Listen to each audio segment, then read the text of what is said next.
依家去掛個號先。咁啊，入到嚟月圓嘅一個門診，入到嚟有暖氣啊，亦都放到啲桃花，準備過年啦。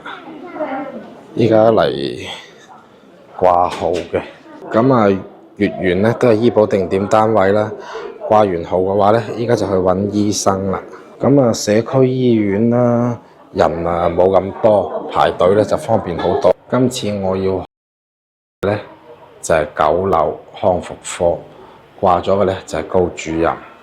咁今次咧，我就要攞之前省中醫嗰份檢查結果俾高主任睇睇啦，亦都睇睇我隻手嘅一個情況係點。頭先高主任同埋月圓嘅兩位醫生咧，就入嚟同我做到啲手部嘅肢體嘅檢查，咁啊非常之詳細同埋細心。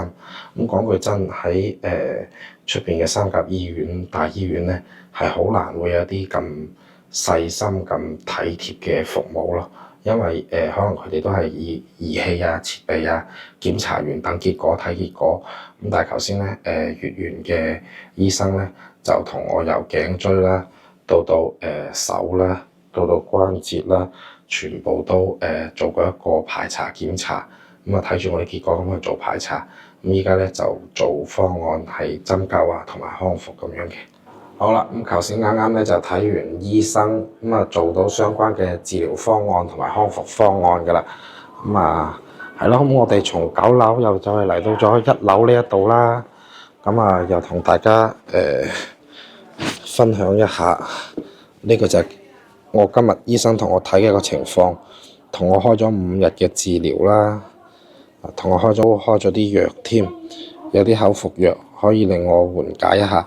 嗱咁所以講翻啦，呢一個就係醫養結合，小病小痛啊，或者日常嘅理療啊、康復啊，喺養老社區入邊就可以。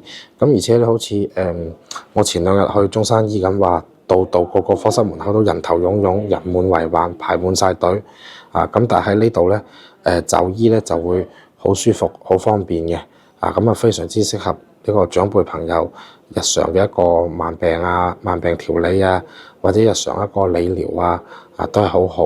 咁啊，可能呢度啲醫生咧接觸開多數咧都係我哋日常在住嘅居民，所以服務意識咧好強，咁啊亦都好溫柔啊，好體貼嘅一種。